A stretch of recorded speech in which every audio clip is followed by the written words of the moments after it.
Assalamualaikum warahmatullahi wabarakatuh. Alhamdulillahirabbil alamin wa bihi nasta'inu ala umuri dunya waddin. Wassalatu wassalamu ala asrofil anbiya'i wal mursalin wa ala alihi washabihi ajmain, amma ba'du. Halo semuanya. Selamat datang di video pembelajaran kali ini. Sebelum kita melangkah lebih jauh, itu izinkan kami memperkenalkan diri dan tugas video ini. Nah, yang pertama itu judul dari video ini itu tentang Al-Khat Arabi. Nah, penyusun sendiri itu dari saya, Raka Nur Azizul, dan Mbak Umu Baidah.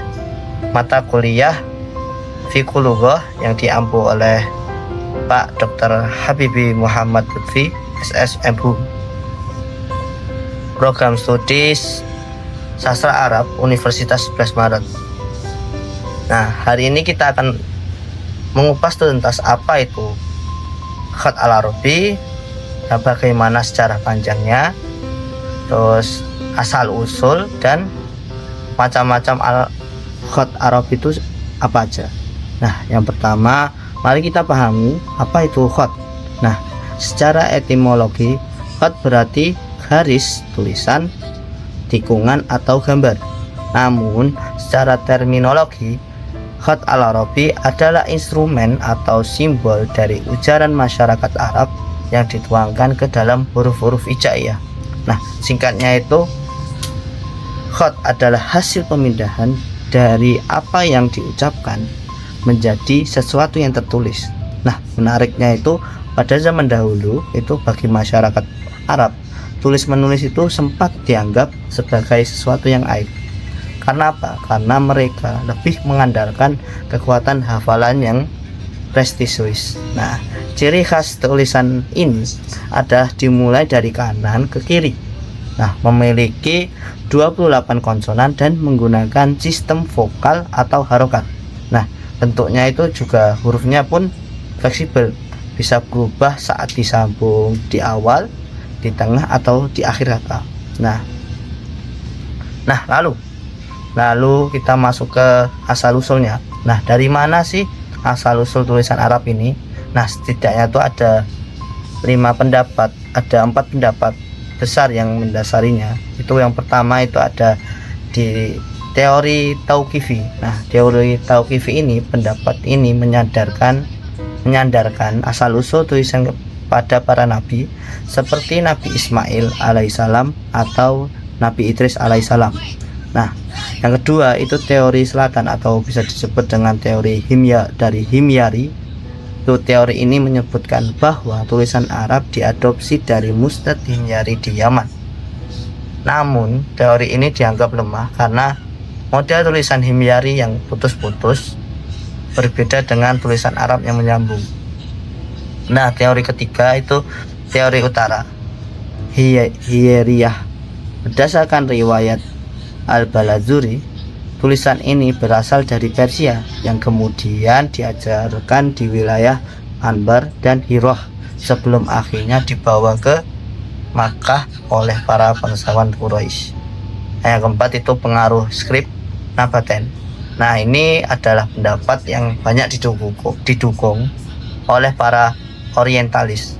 Mereka meyakini tulisan Arab merupakan evolusi dari tulisan suku Nabati, suku yang menguasai wilayah Aromi.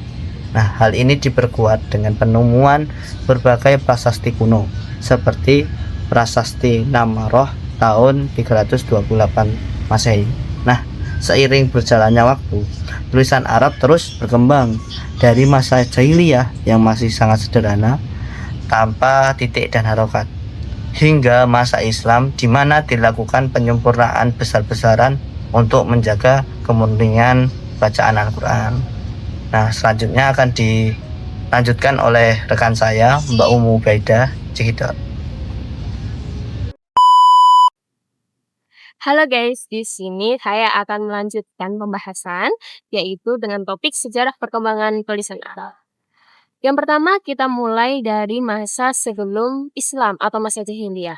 Pada masa ini teman-teman tulisan Arab itu sudah dikenal namun dalam bentuk sederhana.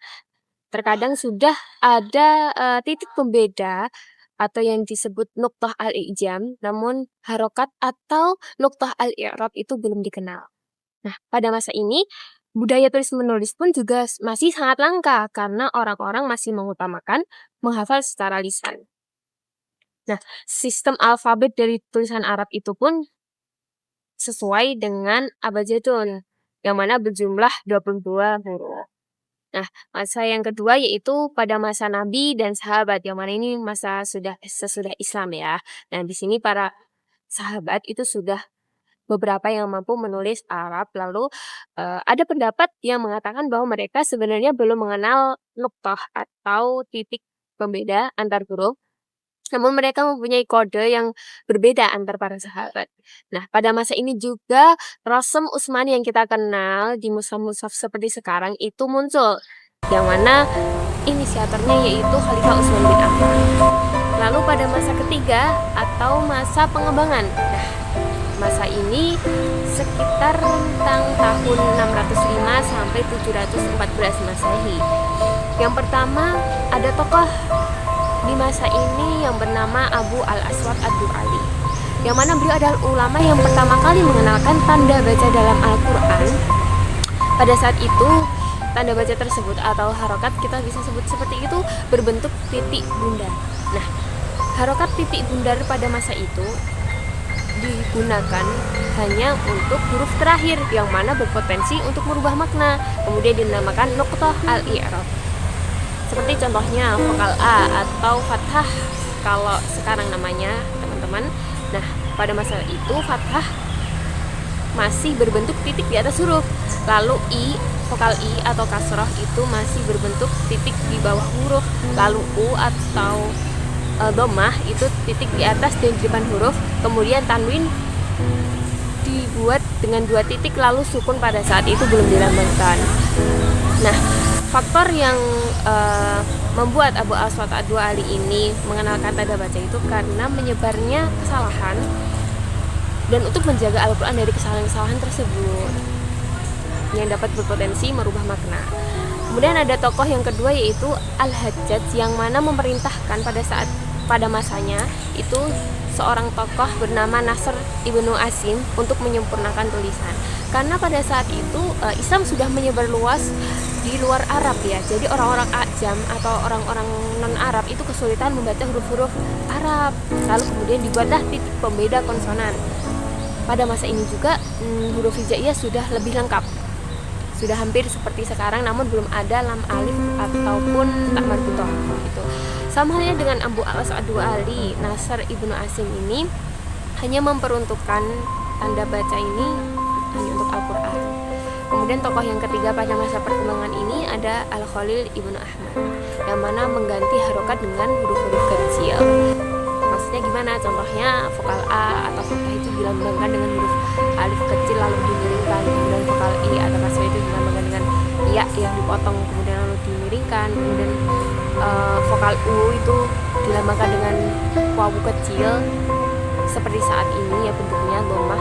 Kemudian tanwin itu dituliskan dengan mendobel huruf-huruf kecil tersebut. Lalu sukun itu dilambangkan dengan huruf H, kepala huruf H. Lalu kemudian syaddah itu dilambangkan dengan huruf sin.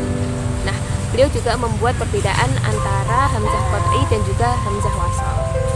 Nah, urutan konsonan huruf hijaiyah ini diganti dengan sistem makhorijul huruf atau dari yang terdalam hingga yang terkeluar. Lalu masa yang ketiga yaitu masa akhir, di mana pada abad ke-14 ada seorang tokoh dari India bernama Astarbadi yang mengubah konsonan hijaiyah menjadi 32 dengan menambahkan alif dan tak marbuta yang sebenarnya belum ada. Nah, ada fun fact di sini teman-teman bahwa angka Arab sebenarnya yang asli itu tuh tulisan 0, 1, 2, 3, 4, 5 dan seterusnya itu. Namun yang dikenal sekarang yaitu angka Arab yang dari Hindia. Angka Arab yang dikenal sekarang itu dari Hindia, yang mana penggunaannya dimulai pada saat Al-Khwarizmi menulis kitab-kitabnya. Oke, kita sudah selesai membahas tentang sejarah perkembangan tulisan Arab. Lalu pembahasan selanjutnya yaitu macam-macam huruf Arab. Di sini ada 3 macam huruf Arab ya teman-teman. Yang pertama ada huruf Utsmani, digunakan untuk menulis penulisan Al-Quran dengan berpatokan pada kaidah Rasm Utsmani. Contohnya kayak penulisan as-sholah dengan wawu.